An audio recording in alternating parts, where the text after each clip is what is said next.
We're still with you here on Good Night Australia, New Zealand, 9 host cities. There's a look at Auckland, New Zealand, and we know New Zealand picked up a win in their opener. Australia picked up a win in their opener as well, and they had some record attendance. The fans are coming out, and the fans will have more to see in Group B. Next up for Canada will be Ireland. So that goes Wednesday, 8 a.m. ET. And then, of course, they end against the host nation, Australia, July 31st at 6 a.m.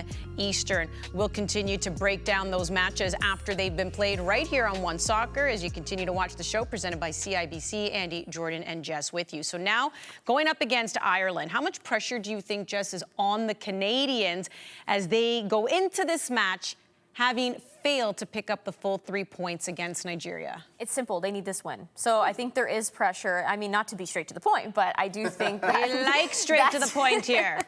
You know, at the end of the day, they should have come away with the 3 points in the first match. This is a must win for them. You don't want to really leave all the pressure on that Australian match. So I do think the pressure is on. I think that they definitely have the capability to win this match if they play at their top form, but they definitely do need to find that footing still.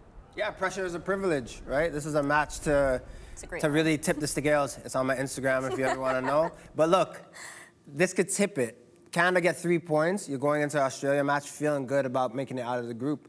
So it's a big match. You got to come correct. I think going into this game, I have sweaty palms being a Canadian fan, just because if the goals don't come or they don't come in the first half and it's 0-0, who's going to be a difference maker?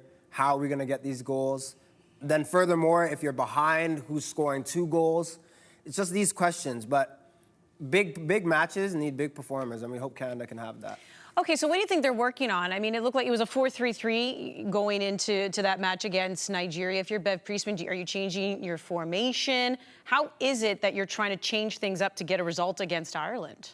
You know what? I would actually make some subs. I think at the end of the day, nobody in the front line has really proven that they earned that starting position just yet. That's not to say that, you know, I thought Haidema actually had a pretty good game overall. I thought she was coming alive in that final third, but she wasn't finishing. I think that somebody like Vienne deserves a chance to start up there, and also Chloe Lacasse. For me, next game, I would start Leon Lacasse and Vienne up front, and I think that they've shown that they have this energy. They have the ability to, you know, no one's really scored goals yet, but I do think that they have that ability, and it would just be great to give them a shot to potentially make that difference. I think my question is still the same that I said leading up to this tournament for Canada's. What is Canada's attacking identity? Like, what is it that they do best going forward? Is it, there's teams you could see that they get the ball wide, they get bodies into the box, they cross, they infiltrate the box, they get numbers in there, they try to finish. Or do they play between the lines? I don't think you could do that without a pivotal figure like Jessie Fleming. So what is really happening for Canada who needs goals going against Ireland? Are you trying to play in behind? What needs to happen? I think for Bev, it's really dissecting a plan of action going forward. I think it's still the same way that I thought before this tournament. It's just figuring out this is how we want to get product and live or die by that. If it works, it works. If it doesn't, it doesn't. But stick to that game plan and make sure it can happen. We know there are 2 types of injuries. There's the injury that without a doubt keeps you out. You cannot perform, you are just too banged up. Then there's the other injury where it's like, well, it'd be nice to give you that extra rest if you need it. The team's doing okay without you, but if the team is not doing okay without you, you're in. Are you doing that with Jessie Fleming? Because according to Bev Priestman, and I understand that at these types of tournaments, the World Cup, coaches protect injuries the way I protect my pizza. No touch. So I'm wondering, you know, if we're hearing that it's not as bad, you know, as Bev Priestman is saying it is, do you push Jessie Fleming to get in? So this is the thing. Would you wait till you play Australia in a must-win match potentially to play Jessie Fleming? Or do you gamble with using your magic piece, your ace card in a second game where you know if you win, you're basically moved on or you're qualifying to the next round? If she's 70%, play her. Start or sub? Sub, maybe 60th minute, depends on your game plan. But even start her, know that you're gonna pull her 60 minutes no matter what, and push her. See if she can go. Look, World Cups happen once every 4 years. We said 2019, she never came off. You saw the difference when she's not on the pitch to when she's on it. or when she's off the pitch or when she's on it. Play her. If she's ready, if she can go a little bit, play her. It had my stomach turning seeing her in running shoes yesterday on the bench. I was like, no. This is game time. You need your ace card. You need your best player. That's who Jessie Fleming is. If she's good enough or a little bit banged up, but she's mentally there, play her. Yeah, and I also think it'd be great to get her in a matchup before the Australia game when, you know, it really comes down to it and it's a really solid opponent that you know is going to give you a great fight. So I agree. I think I would bring her off the bench. I do think that, you know, try Schmidt. You also have, you know, Simi Awujo on the bench. You have players like that you could potentially put in. Maybe they can pick up the slack. You know, maybe Jessie Fleming doesn't have to play huge minutes in this next game, but I do think that she is such a big contributor that it is hard to fill those shoes. But I would bring her off the bench and at least get her some minutes in before heading into that Australia match. Yeah, because if Canada starts the match, let's just say at half they're up 2-0. Maybe you're taking it a little bit easy. Maybe you're like, okay, maybe one more game, and then you're right, maybe 85th minute, depending on the situation, you bring her on in to get her legs under her before the Australia game. But if things aren't going well against Ireland at half, like at some point you got to make a move. Yeah. What if you make a move before the game even starts? Starting 11, I like to have fun with this. First of all, are you keeping your back four the same? I am. So am I, yeah. Okay. We agree. We agree. Are you keeping your midfield the same? Remember, right? So you had Quinn, Christine St. Clair, kind of essentially, kind of, sort of, right? Julia Grosso. Are you keeping that? I like Grosso and I like Quinn. I said Sophie Schmidt before and I was wrong. I think Quinn had an exceptional game yesterday and just some of that breaks up play. I mean, Christine St. Clair, I said I would start Jessie Fleming if she's ready and maybe have St. Clair finish a game and switch that. But again, we just don't know the state of Fleming and how much she could do. So that would be my one change. Would you start Christine St. Clair again, I would though? start Jessie Fleming if she's ready to play. Okay, but if she's not, you're still going St. Clair? Then I'm going to go with St. Clair. I agree with that as well. I think that if Jessie's ready, you know, you should put her in, as we were saying. And, you know, maybe she comes in, she starts, and she makes such a difference, and you're able to take her off the pitch, right? The opposite of what we were talking about before, maybe putting her in late in the game. So, yes, I would go St. Clair again if Jessie's not ready. Leon, Heidema, Rose, you sticking with that, or who are you changing? No, I am changing that. So I'm going to do, I do think Leon did really well. I would keep her in. I think Lacasse should start, and I actually would try Vienne, just something different. Ooh.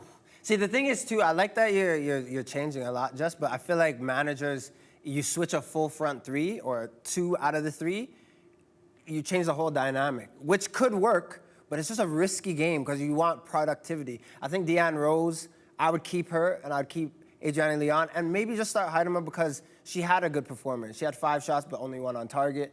But maybe just keep the front three the same. Not saying you're wrong, Jess. I'm just saying that we have different opinions. Basically, you haven't changed anyone then. Unless Jessie Fleming is ready. Not the only one for me to change. Yeah, but our problem is we're talking about goals here, and we haven't been able to.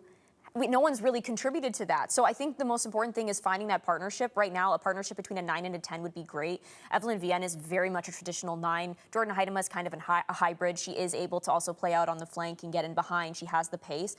Vienne is someone you play to her feet, right? So maybe her and St. Clair are able to build a partnership where she's able to spin off and really get players like Leon or Lacasse in behind. I don't think Rose, played poorly at all. I just don't think she really was involved in the attack. The ball was very much on the opposite side. So I just think it would be good to switch something up. Maybe that would, end in some goals. I think the first game is that game to dust off the cobwebs, to get your feet under you. I think the second game is when you see players reborn.